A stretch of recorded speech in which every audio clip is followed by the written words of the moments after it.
This is Sneha. Welcome back to the channel. Hope you all are doing good. तो हम लोग कर रहे हैं हमारा बिजनेस स्टडीज का चैप्टर नंबर 7 डायरेक्टिंग। डायरेक्टिंग की 2 वीडियोस मैं ऑलरेडी अपलोड कर चुकी हूँ। दोनों वीडियोस का लिंक मैंने डिस्क्रिप्शन बॉक्स में भी दिया हुआ है। अगर अभी तक आपने वो दोनों वीडियोस नहीं देखी तो पहले उन दोनों वीडियोस को देख लो, देन इस वीडियो पर आना। और इससे पहले तक के जितने भी चैप्टर्स हैं, हमारे स्टाफिंग तक का पूरा कोर्स हम लोगों ने कंप्लीट कर लिया। सारे चैप्टर्स का लिंक भी आपको डिस्क्रिप्शन बॉक्स में मिल जाएगा। और बिजनेस स्टडीज की एक सेपरेट प्लेलिस्ट है जिसके अंदर मैंने सारे चैप्टर सीक्वेंस में अरेंज करे हैं, वहां से आप लोग पढ़ सकते हो। तो अभी शुरू करते हैं हम लोग हमारा डायरेक्टिंग का पार्ट 3। देखो, पार्ट 2 हमारी प्रीवियस वीडियो के अंदर हम लोगों ने एलिमेंट्स ऑफ डायरेक्टिंग स्टार्ट करा था। तो डायरेक्टिंग के हमारे पास में कितने एलिमेंट्स होते हैं? 4 एलिमेंट्स। कौन कौन से? Supervision, motivation, leadership and communication. कौन कौन से? डायरेक्टिंग के हमारे पास में 4 एलिमेंट्स है। कौन कौन से? Supervision, motivation, leadership and communication. Supervision और मोटिवेशन हम लोगों ने हमारी प्रीवियस वीडियो में डिस्कस कर लिया। अब आज हम लोग बात करेंगे हमारे थर्ड एलिमेंट की, दैट इज लीडरशिप। अब लीडरशिप समझने से पहले थोड़ा सा समझो यार, लीडर क्या होता है, लीडर कौन होता है। देखो, हर ग्रुप का एक लीडर होता है। स्कूल के अंदर भी एक आपका फ्रेंड सर्किल होता है, तो हर ग्रुप का क्या होता है? एक लीडर होता है। कॉलेजेस के अंदर भी लीडर होते हैं। ऐसे ही ऑर्गेनाइजेशन के अंदर भी जो मैनेजर होता है वो एक सुपरवाइजर भी होता है। वही मैनेजर एक अच्छा मोटिवेटर भी होना चाहिए और वही मैनेजर एक अच्छा लीडर भी होना चाहिए। तो लीडर कौन होता है? देखो, लीडर वो पर्सन है जो अपने ग्रुप को, यानी कि जो उसके फॉलोअर्स हैं, उनके बिहेवियर को इन्फ्लुएंस कर सके, उनके बिहेवियर को चेंज कर सके, उनके बिहेवियर को पॉजिटिव रख सके, जो उन्हें कन्विंस कर सके, जो उन्हें लीड करे, उन्हें अपने साथ में लेकर चले। वो कौन है? लीडर है। फॉर एग्जाम्पल, हम लोगों ने इंडिपेंडेंस के लिए हमारे लीडर्स कौन थे? महात्मा गांधी जी हमारे लीडर थे, सुभाष चंद्र बोस जी हमारे लीडर थे, लाल बहादुर शास्त्री जी हमारे लीडर थे, और जितने भी फ्रीडम फाइटर्स थे वो कौन थे? हमारे लीडर्स थे। उनकी हेल्प से हमें इंडिपेंडेंस मिली। वैसे ही लीडर वो पर्सन है जो अपने ग्रुप का, अपने फॉलोअर्स के बिहेवियर को चेंज करता है, उन्हें अपने साथ में लेकर चलता है, उन्हें कन्विंस करके चलता है, उन्हें एक रास्ता दिखाता है। तो हर मैनेजर क्या होता है? एक लीडर होता है। और लीडरशिप का मतलब क्या है? Leadership is the process of influencing the behavior of people at work towards the achievement of specified goals। Leadership क्या है? एक ऐसा प्रोसेस है जिसके अंदर लोगों के बिहेवियर को इन्फ्लुएंस किया जाता है, उनके बिहेवियर को चेंज किया जाता है, उन्हें कन्विंस किया जाता है, उन्हें लीड करा जाता है, उन्हें एक रास्ता दिखाया जाता है ताकि कुछ स्पेसिफाइड गोल्स को अचीव किया जा सके, ताकि ऑर्गेनाइजेशन के गोल्स को अचीव किया जा सके।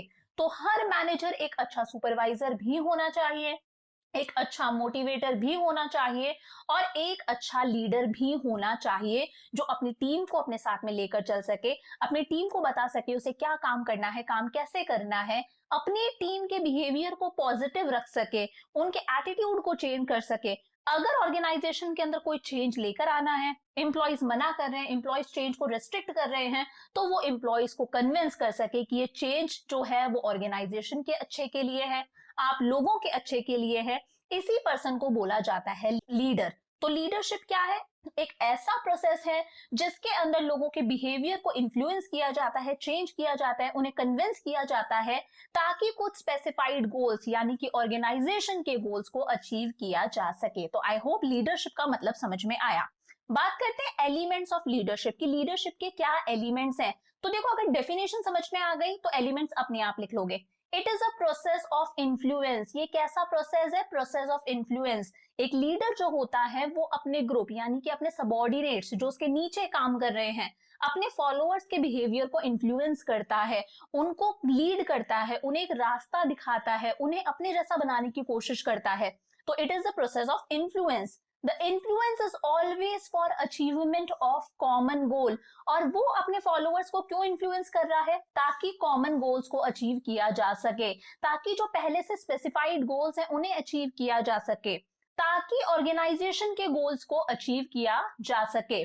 देयर मस्ट बी मिनिमम 2 और मोर पर्सन्स प्रेजेंट फॉर लीडरशिप। अब भाई लीडरशिप के लिए कम से कम 2 और 2 से ज्यादा हो तो बहुत अच्छी बात है। कम से कम 2 या 2 से ज्यादा लोगों का होना जरूरी है, क्योंकि एक अकेला पर्सन क्या खुद ही खुद को लीड करेगा? नहीं, लीड करने के लिए किसी फॉलोअर का होना भी तो जरूरी है, किसी दूसरे पर्सन को ही तो लीड करेंगे। तो लीडरशिप के लिए कम से कम 2 या 2 से ज्यादा लोगों का होना जरूरी है। The influence should be to get the willing cooperation of the employees। और वो इन्फ्लुएंस कैसे करते हैं? ताकि एम्प्लॉइज अपनी इच्छा से विलिंगली कोऑपरेट करें। जो कोऑपरेशन है वो विलिंग होना चाहिए भाई, यहाँ पर किसी तरह का कोई दबाव नहीं होना चाहिए, किसी तरह का कोई फोर्सफुल एक्शन नहीं होना चाहिए। जो लीडर है वो अपने फॉलोअर्स को इस तरह से कन्विंस करे, इस तरह से इन्फ्लुएंस करे कि फॉलोअर्स अपनी इच्छा से कोऑपरेट करे। उन सबके बीच का जो कोऑपरेशन है वो विलिंग होना चाहिए, फोर्सफुल चीज यहाँ पर नहीं होनी चाहिए। बोलते ना प्रभाव होना चाहिए, इन्फ्लुएंस होना चाहिए, दबाव नहीं होना चाहिए। तो देयर शुड बी प्रभाव, यानी कि इन्फ्लुएंस होना चाहिए, एक इम्पैक्ट पड़ना चाहिए। यहाँ पर आप फोर्सफुली अपने एम्प्लॉइज को लीड नहीं कर सकते। एक अच्छा लीडर वो है जो प्यार से, विलिंगनेस की हेल्प से अपने एम्प्लॉइज को इन्फ्लुएंस कर सके, उन पर एक प्रभाव डाल सके। यहाँ पर किसी तरह का फोर्सफुल एक्शन होना नहीं चाहिए। एक अच्छा लीडर वो होता है जो सिर्फ एम्प्लॉइज पर काम थोपे ही नहीं, सिर्फ काम ही नहीं डाले, वो खुद भी साथ साथ में उस काम को करे। एक अच्छा लीडर वो है जो अपने एम्प्लॉइज के सजेशंस ले, उनकी राय ले, उनकी एडवाइस ले, उसके अकॉर्डिंग अपने डिसीजंस ले। तो आई होप लीडरशिप का मतलब समझ में आया कि लीडरशिप एक ऐसा प्रोसेस है जिसकी हेल्प से लोगों के बिहेवियर को इन्फ्लुएंस करा जाता है, उन पे एक प्रभाव डाला जाता है, ताकि कुछ स्पेसिफाइड गोल्स को अचीव किया जा सके। फीचर्स की बात करते हैं, फीचर्स ऑफ लीडरशिप। तो फीचर्स को ही हम कैरेक्टरिस्टिक्स भी बोलते हैं और नेचर भी बोलते हैं।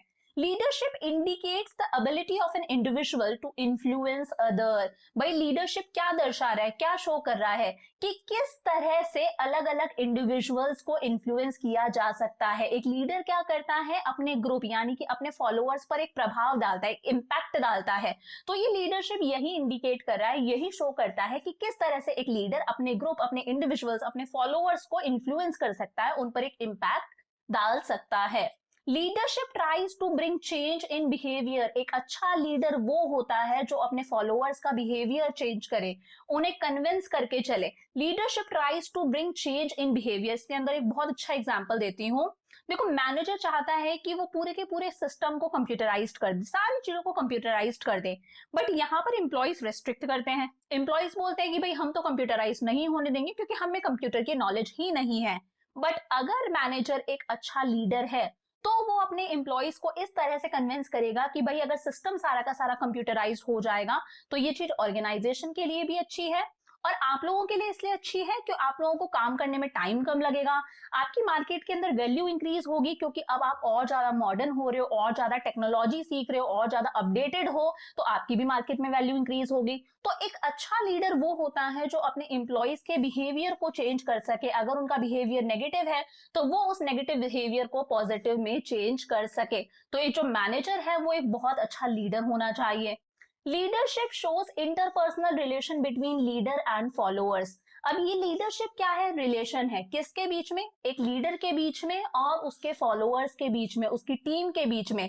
तो लीडरशिप क्या शो कर रहा है? रिलेशन शो कर रहा है, किसके बीच में?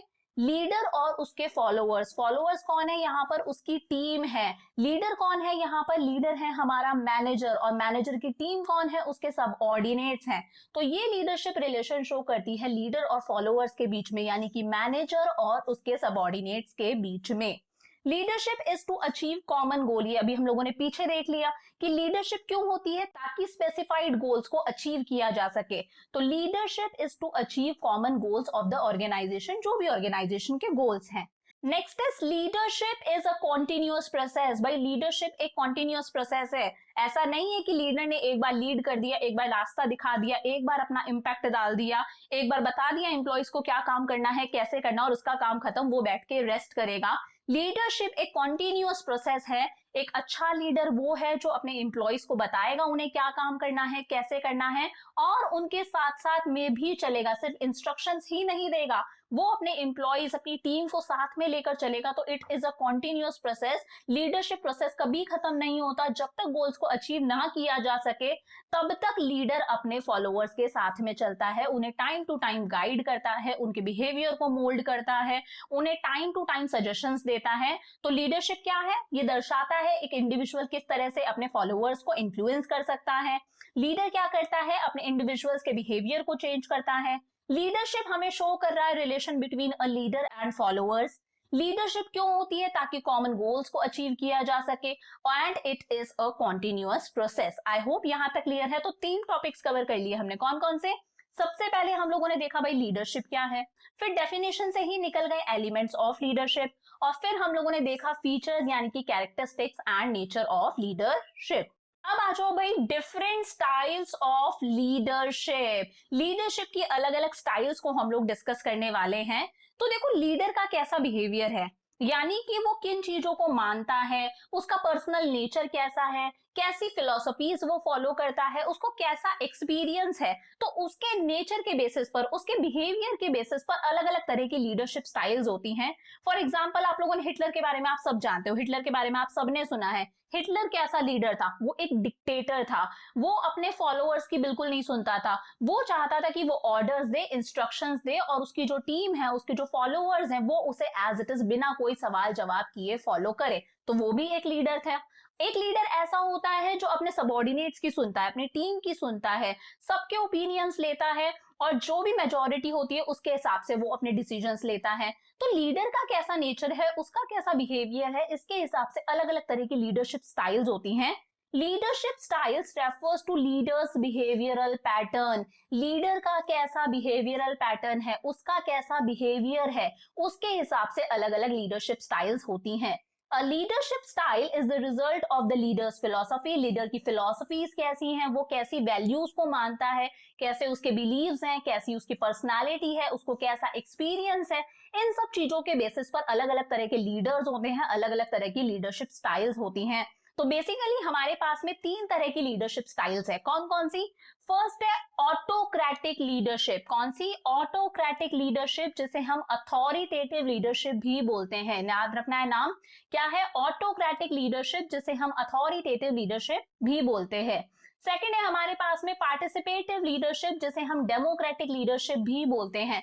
And third is free rein और लेजर फेयर लीडरशिप। कौन सी? फ्री रेन और लेजर फेयर लीडरशिप। तो पहले तो नाम याद कर लो, then one by one detail में डिस्कस करेंगे। पहली कौन सी है? ऑटोक्रेटिक लीडरशिप, जिसे हम अथॉरिटेटिव लीडरशिप भी बोलते हैं। सेकंड कौन सी है? Participative leadership. पार्टिसिपेट कहां पर करते हैं? डेमोक्रेसी के अंदर, तो इसका दूसरा नाम है डेमोक्रेटिक लीडरशिप। और इसके दोनों ही नाम थोड़े से अजीब से हैं, फ्री रेन लीडरशिप और लेजर फेयर लीडरशिप। तो सबसे पहले बात करते हैं ऑटोक्रेटिक लीडरशिप की, जिसका दूसरा नाम है अथॉरिटेटिव लीडरशिप, और इसे ही बोला जाता है बॉस सेंटर्ड लीडरशिप। कौन सी? Boss centred leadership. तो यहां पर आप हिटलर का एग्जांपल ले लो। हिटलर जो लीडरशिप चलाता था, उस लीडरशिप स्टाइल को बोला जाता है autocratic leadership. An autocratic leader exercise complete control over the subordinates.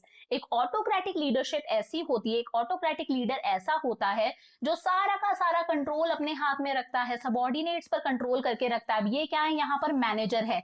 ये कैसा मैनेजर है? एक ऑटोक्रेटिक मैनेजर है, एक ऑटोक्रेटिक लीडर है जो सबऑर्डिनेट्स के ऊपर सारा कंट्रोल रखता है। He centralizes power in himself and takes all decisions without consulting the subordinates. वो सारी की सारी पावर अपने हाथ में रखता है, सारे के सारे डिसीजंस खुद लेता है विदाउट कंसल्टिंग द सबऑर्डिनेट्स। अपने सबऑर्डिनेट से पूछे बिना, सबऑर्डिनेट से कुछ डिस्कशन नहीं करता, उनका कोई ओपिनियन नहीं लेता, कोई सजेशन नहीं लेता, सारे डिसीजंस वो अपने लेवल पर खुद लेता है।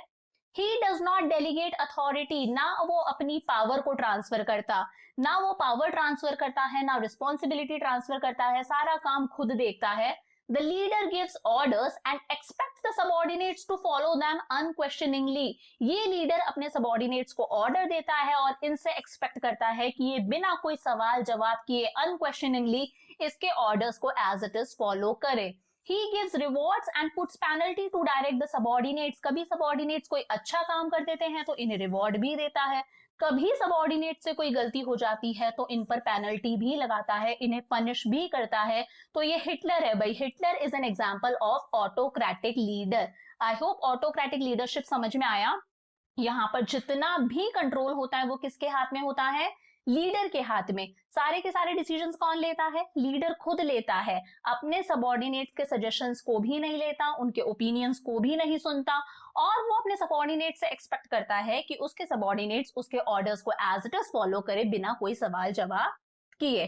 तो यहाँ पर आपको समझ में आ रहा है कि ये क्या है हमारे पास में? ए लीडर है, बी सी डी ई क्या है? इसके सबऑर्डिनेट्स हैं। लीडर सिर्फ क्या दे रहा है? ऑर्डर्स दे रहा है, इंस्ट्रक्शंस दे रहा है। सिर्फ वन वे कम्युनिकेशन है यहाँ पर, ये लोग इससे कुछ पलटकर पूछ भी नहीं सकते, कोई क्वेश्चन तक नहीं कर सकते। तो ऑटोक्रेटिक लीडरशिप समझ में आया।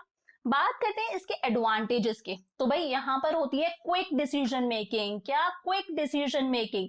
क्विक डिसीजन मेकिंग कैसे है कि भाई यहाँ पर जितने भी डिसीजंस हैं वो किसको लेने हैं? लीडर को लेने हैं। यहाँ पर लीडर जो है वो अपने सबऑर्डिनेट से कंसल्ट तक नहीं करता, इनके डिसीजंस तक नहीं पूछता, इनके ओपिनियंस तक नहीं लेता, तो सारे डिसीजंस वो खुद ले लेता है, उसे पूछने की जरूरत नहीं है, सजेशंस की जरूरत नहीं है। तो ऑब्वियसली बात है क्विक डिसीजन मेकिंग होगी। यहाँ पर दूसरों के सजेशंस लेने में, उनके ओपिनियंस लेने में किसी तरह का कोई टाइम वेस्ट नहीं होगा। Provide strong motivation and satisfaction to the leader who dictates terms. भाई यहाँ पर जो लीडर है हमारा, उसे एक अलग ही मोटिवेशन मिलता है, खुद को एक अलग ही सेटिस्फैक्शन मिलता है, क्योंकि उसे लग रहा है कि उसकी दूसरों पर चलती है, उसकी बात सब सुनते हैं, लोग उससे डरते हैं। फॉर एग्जाम्पल हिटलर को लगता था लोग उससे डरते हैं, उसकी बहुत ज्यादा चलती है। तो यहाँ पर ये चीज लीडर को एक अलग ही सेटिस्फैक्शन, एक अलग ही मोटिवेशन प्रोवाइड करती है। may bring competent result when great speed is required। जब काम ऐसा है कि काम के अंदर बहुत ज्यादा स्पीड की जरूरत है, बहुत ज्यादा स्पीड की रिक्वायरमेंट है, तो ये बहुत ही अच्छा तरीका है, एक बहुत ही अच्छी लीडरशिप है। यहाँ पर हमें कॉम्पिटेंट अच्छे खासे रिजल्ट मिलेंगे, क्योंकि सारे के सारे डिसीजन अकेला लीडर खुद ले लेगा, उसे किसी से पूछने की जरूरत नहीं है, तो काम आराम से जल्दी से होगा, स्पीडीली काम होगा। तो जब ग्रेट स्पीड की जरूरत है तब ऑटोक्रेटिक लीडरशिप सक्सेसफुल है। Less competent subordinates are needed at lower level. भाई जब लोअर लेवल पर जो सबॉर्डिनेट्स हैं वो लेस कॉम्पिटेंट है, लेस कॉम्पिटेंट मतलब उन्हें नॉलेज कम है, उन्हें एक्सपीरियंस कम है, उनके पास में स्किल्स कम है, इन दैट केस ये ऑटोक्रेटिक लीडरशिप सक्सेसफुल है, क्योंकि यहाँ पर जो लीडर है वो डरा धमका के सारे डिसीजंस खुद ही ले लेगा और इनसे जल्दी जल्दी काम करवा लेगा। तो जब हमारे सबॉर्डिनेट्स लेस कॉम्पिटेंट है लोअर लेवल पर, तब इस तरह की लीडरशिप सक्सेसफुल है। तो एडवांटेजेस समझ में आए। बात करते हैं डिसएडवांटेजेस की। Leads to frustration and low morale among subordinates. भाई यहाँ पर फ्रस्ट्रेशन हो जाती है सबॉर्डिनेट्स के मन में। फ्रस्ट्रेशन क्यों हो जाती है? क्योंकि यहाँ पर सबॉर्डिनेट्स की बात नहीं सुनी जा रही, ना उनके आप ओपिनियंस ले रहे हो, ना आप उनके सजेशंस ले रहे हो। तो यहाँ पर आपके सबॉर्डिनेट्स के मन में एक फ्रस्ट्रेशन आएगी, कहीं ना कहीं उनका मोरल डाउन होगा कि ऑर्गेनाइजेशन के अंदर उनके ओपिनियंस की कोई वैल्यू नहीं है, उनके सजेशंस की कोई वैल्यू नहीं है। जो हमारा लीडर है, जो मैनेजर है, वो उन पर डिसीजंस थोपता है, उन्हें एज इट इज वो डिसीजंस फॉलो करने पड़ते हैं। तो यहाँ पर तानाशाही है, डिक्टेटरशिप है। तो यहाँ पर हमारे सबॉर्डिनेट्स के मन में एक फ्रस्ट्रेशन रहेगी, उनका मोरल डाउन जाएगा। Potential and creativity of subordinates are not utilised. भाई यहाँ पर हमारे जो सबॉर्डिनेट्स हैं उनका जो पोटेंशियल है, उनकी जो कैपेबिलिटीज हैं, उनकी जो एबिलिटीज हैं, उनकी जो क्रिएटिविटी है, उसका तो कोई यूज ही नहीं हो रहा, वो तो नॉट यूटिलाइज्ड है, अंडर यूटिलाइज्ड है, उनका कोई यूटिलाइजेशन ही नहीं हो रहा, क्योंकि ना वो यहाँ पर अपने ओपिनियंस दे सकते हैं, ना अपने सजेशंस दे सकते हैं। उनके मन में कोई इनोवेटिव आइडिया आया, वो अपना आइडिया शेयर नहीं कर सकते। तो कहीं ना कहीं उनका पोटेंशियल, उनकी कैपेबिलिटीज, उनकी एबिलिटीज, उनकी क्रिएटिविटी, ये सब डाउन जा रहा है। ये सब क्या है? Under utilised. Initiative level of subordinates goes down, कि भाई सबॉर्डिनेट्स इनिशिएटिव ले, कोई काम खुद करे, खुद पहल करे, कोई डिसीजन खुद ले, कोई नई टेक्नोलॉजी अपनाए, कोई नया आइडिया उनके मन में आए। इस तरह का इनिशिएटिव लेवल सबॉर्डिनेट्स का डाउन चलता जाता है डे बाय डे, क्योंकि उनसे ऐसा काम करवाया ही नहीं जा रहा, उनके सजेशंस नहीं लिए जा रहे, उनके ओपिनियंस नहीं लिए जा रहे। वो सिर्फ क्या है? कठपुतली है। जो मैनेजर बोलेगा, जो लीडर बोलेगा, उन्हें एज इट इज फॉलो करना है, तो उनका इनिशिएटिव लेवल डाउन जाता है। No development of subordinates takes place. अब समझ में आ ही गया होगा कि भाई उनका पोटेंशियल कम होता जा रहा है, उनकी क्रिएटिविटी अंडर यूटिलाइज्ड है, वो इनिशिएटिव नहीं ले सकते, तो ओवरऑल सबॉर्डिनेट्स का डेवलपमेंट रुक जाएगा, उनका डेवलपमेंट नहीं होता, उन्हें कुछ सीखने को नहीं मिलता, उन्हें डिसीजन लेना नहीं आता, तो पूरी की पूरी सबॉर्डिनेट्स की परफॉर्मेंस डाउन जाती है, उनका मोरल डाउन जा रहा है, उनका पर्सनल डेवलपमेंट यहाँ पर पॉसिबल नहीं है। बात करते हैं सूटेबल कब है ऑटोक्रेटिक स्टाइल। तो autocratic style is suitable when, कब सूटेबल होगी आप खुद सोच के देखो। When subordinates are uneducated, unskilled and have lack of knowledge, जब आपके subordinates यानी कि आपके followers, जो लीडर के followers हैं, वो uneducated है, पढ़े लिखे नहीं है, अनस्किल्ड है, उन पर कोई काम थोपा नहीं जा सकता, उनके पास में नॉलेज कम है, इन दैट केस ये मेथड सूटेबल है, क्योंकि यहाँ पर लिखा हुआ है ही centralises power in himself and takes all decisions without consulting the subordinates. He does not delegate authority. क्योंकि यहाँ पर जो हमारा लीडर है वो अपनी पावर, अपनी रिस्पॉन्सिबिलिटी को ट्रांसफर नहीं करता, और वो इसलिए नहीं कर सकता क्योंकि उसके सबॉर्डिनेट्स अनएजुकेटेड है, अनस्किल्ड है, उनके पास में नॉलेज कम है।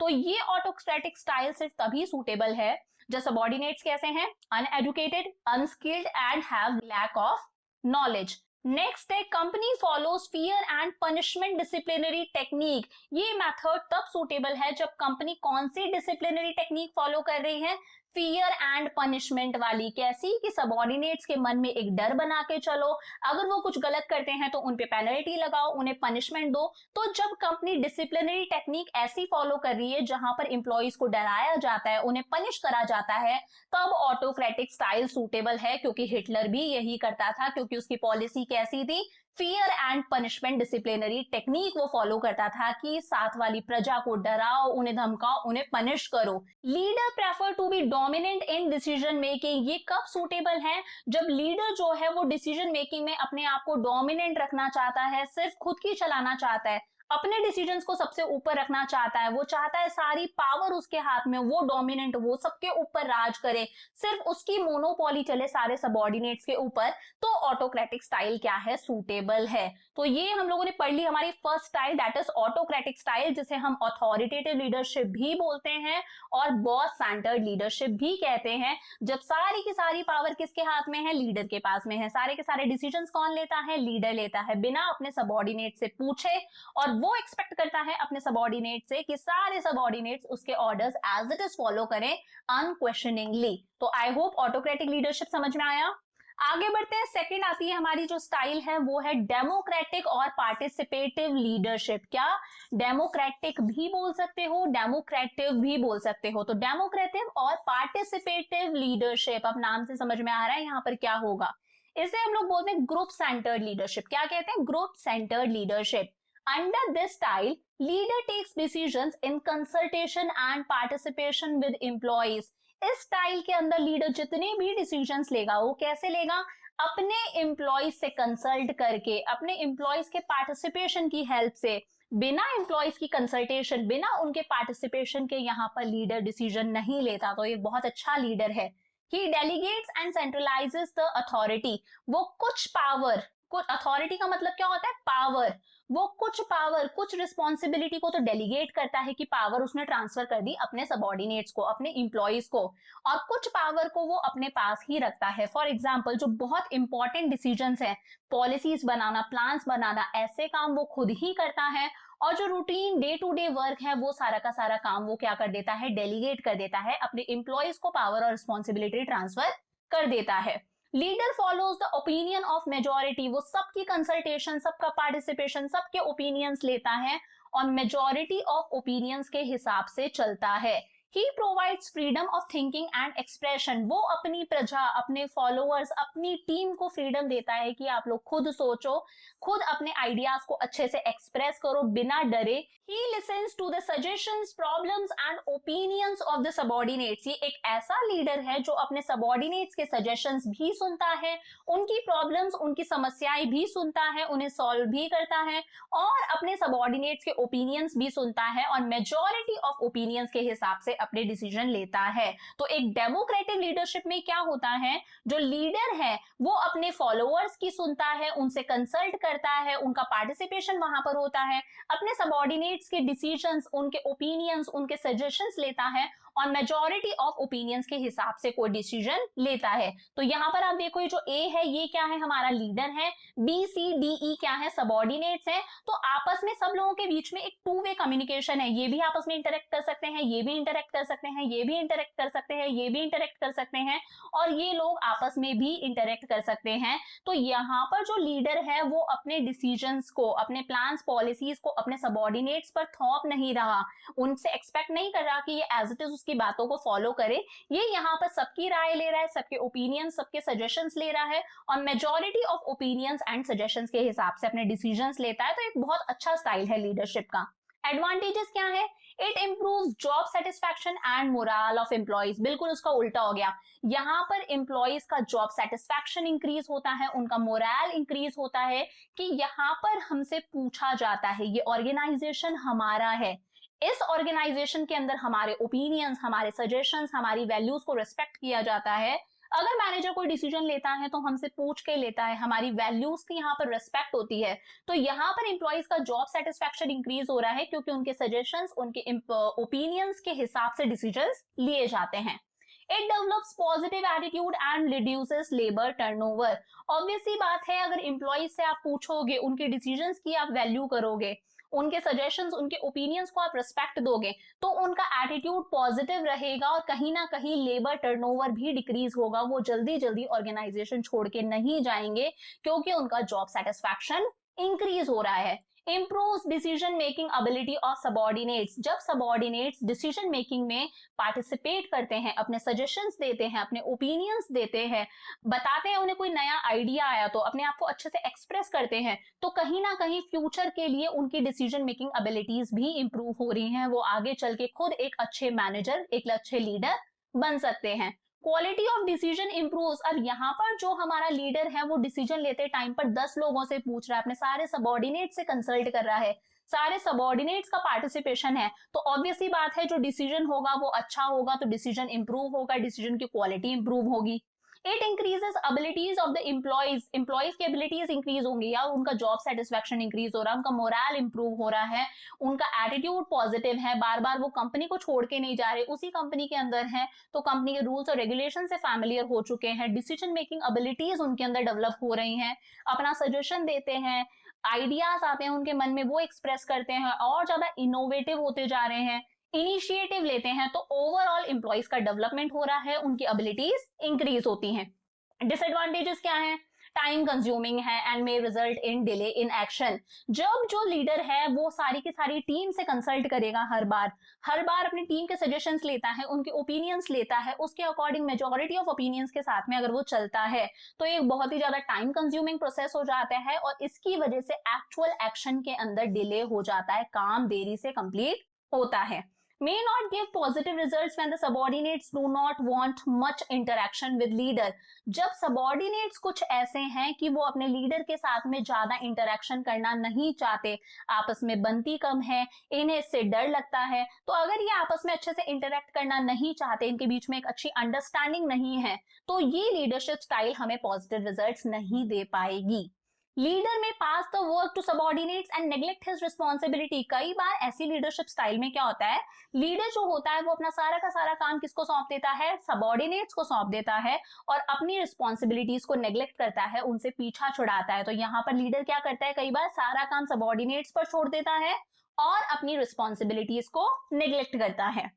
It is sometimes considered that leader is less competent. कई बार इस स्टाइल के अंदर एम्प्लॉइज के मन में ये बात आ जाती है कि जो हमारा लीडर है वो कहीं ना कहीं लेस कॉम्पिटेंट है, उसके पास में कम नॉलेज है, कम एक्सपीरियंस है, इसीलिए वो हमसे पूछ के सारे डिसीजंस लेता है। तो कई बार एम्प्लॉइज सोच सकते हैं ना, एम्प्लॉइज के मन में ये बात आ सकती है, या सारे डिसीजन हमसे पूछ के लेता है, तो हो सकता है इसे क्या पता नॉलेज ही ना हो, इसे इतना एक्सपीरियंस ही नहीं है, इसलिए हमसे पूछ के डिसीजन लेता है। तो ये भी क्या है, इसका एक डिसएडवांटेज है। हालांकि ये स्टाइल सबसे अच्छा है, ये लीडरशिप स्टाइल सबसे बेस्ट है, यही आजकल ऑर्गेनाइजेशंस के अंदर चलती है, क्योंकि अथॉरिटेटिव स्टाइल तो पहले के जमाने में चलती थी, आजकल बंद हो गई। आज कौन सबॉर्डिनेट अपने सुपीरियर के इंस्ट्रक्शंस लेगा, कौन इतना दबाव के अंदर काम करेगा, तानाशाही में, डिक्टेटरशिप में काम करेगा।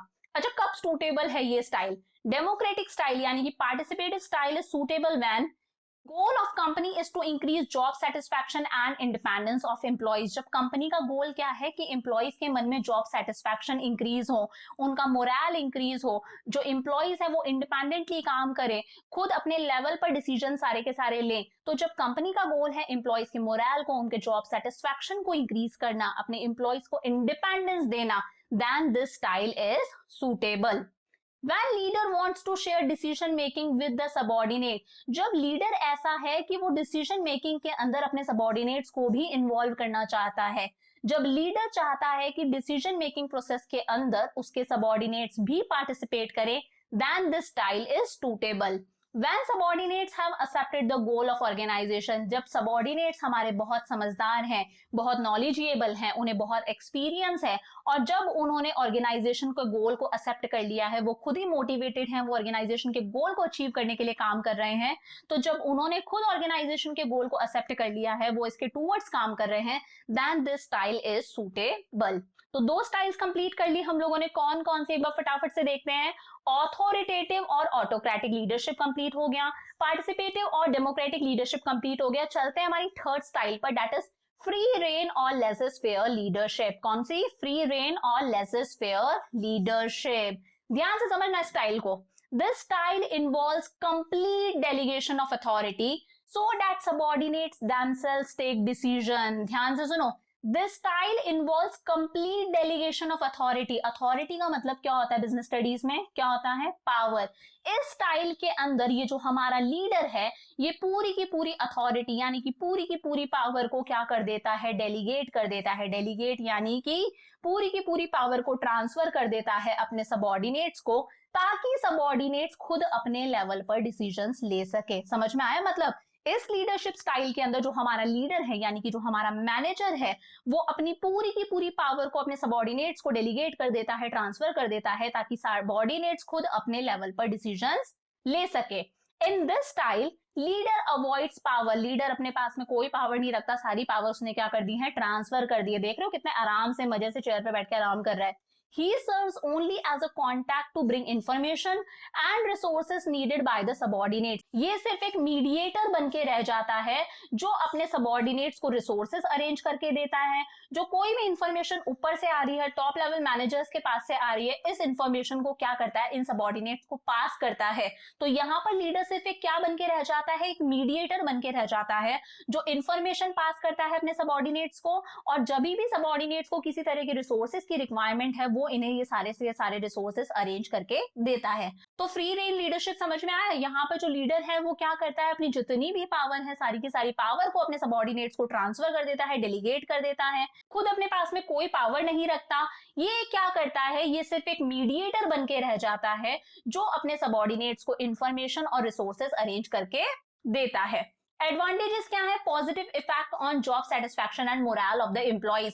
सारी की सारी पावर एम्प्लॉइज के पास में है, जितनी भी अथॉरिटी है वो सारी एम्प्लॉइज के हाथ में है, तो उनका जॉब सेटिस्फैक्शन इंक्रीज होता है कि यार उनको इतनी पावर मिल गई है, उनकी ऑर्गेनाइजेशन के अंदर कितनी अच्छी रिस्पेक्ट है, उनका कितना रुतबा है कि उनके पास में इतनी पावर है। इससे एम्प्लॉइज का मोरल इंक्रीज होता है कि यार हमें कुछ समझा जाता है, इसलिए सारी पावर हमारे हाथ में है, सारे डिसीजंस हम लोग खुद ले सकते हैं। Maximum scope for development of subordinates. यहाँ पर सबऑर्डिनेट्स का ओवरऑल डेवलपमेंट होता है, मैक्सिमम डेवलपमेंट होता है, क्योंकि यहाँ पर सारा का सारा काम सबऑर्डिनेट्स खुद कर रहे हैं, सारे डिसीजन सबऑर्डिनेट ले रहे हैं, उनके मन में नए नए आइडियाज आते हैं तो वो नए नए आइडियाज को इंप्लीमेंट करते हैं, अपने लेवल पर इनिशिएटिव भी लेते हैं, उनकी क्रिएटिविटी इंक्रीज हो रही है, नॉलेज इंक्रीज हो रही है, एक्सपीरियंस इंक्रीज हो रहा है, डिसीजन मेकिंग की पावर इंक्रीज हो रही है। तो यहाँ पर सबऑर्डिनेट्स का क्या होता है? ओवरऑल डेवलपमेंट, मैक्सिमम डेवलपमेंट उनका पॉसिबल है।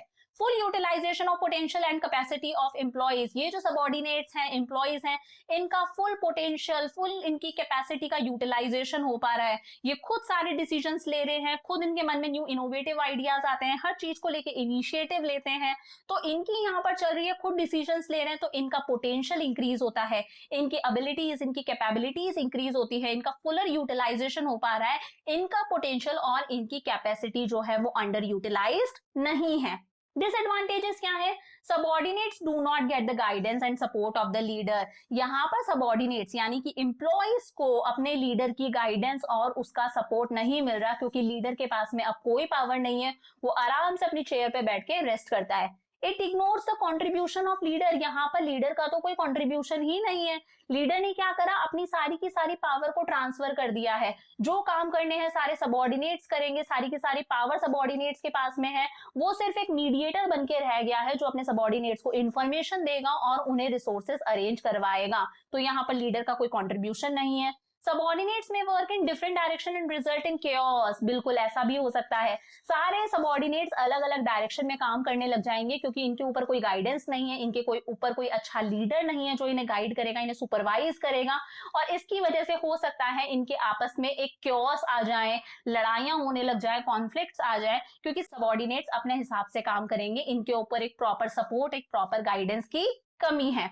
सूटेबिलिटी, अच्छा कब सूटेबल है ये style? Free range style is suitable when subordinates are well trained and highly knowledgeable. जब सबॉर्डिनेट्स हाईली नॉलेजेबल हैं, उन्हें बहुत ज्यादा नॉलेज है, वो बहुत ज्यादा ट्रेन्ड है, बहुत साल से वो उसी ऑर्गेनाइजेशन में काम कर रहे हैं, उन्हें बहुत अच्छा एक्सपीरियंस है, वो अपने लेवल पर सारे डिसीजंस ले सकते हैं, सारी मशीनरी को हैंडल कर सकते हैं, इनिशिएटिव लेते हैं, उनके मन में नए नए आइडियाज आते हैं। तो जब हमारे सबॉर्डिनेट्स यानी कि हमारे एम्प्लॉइज बहुत ज्यादा नॉलेजेबल, बहुत ज्यादा ट्रेन्ड और एक्सपीरियंस्ड हैं, then this style is suitable, कि उन पर सारा काम डाल दो, वो सारा काम अपने हिसाब से कर लेंगे और ऑर्गेनाइजेशन के गोल्स के लिए इफेक्टिवली कंट्रीब्यूट करेंगे।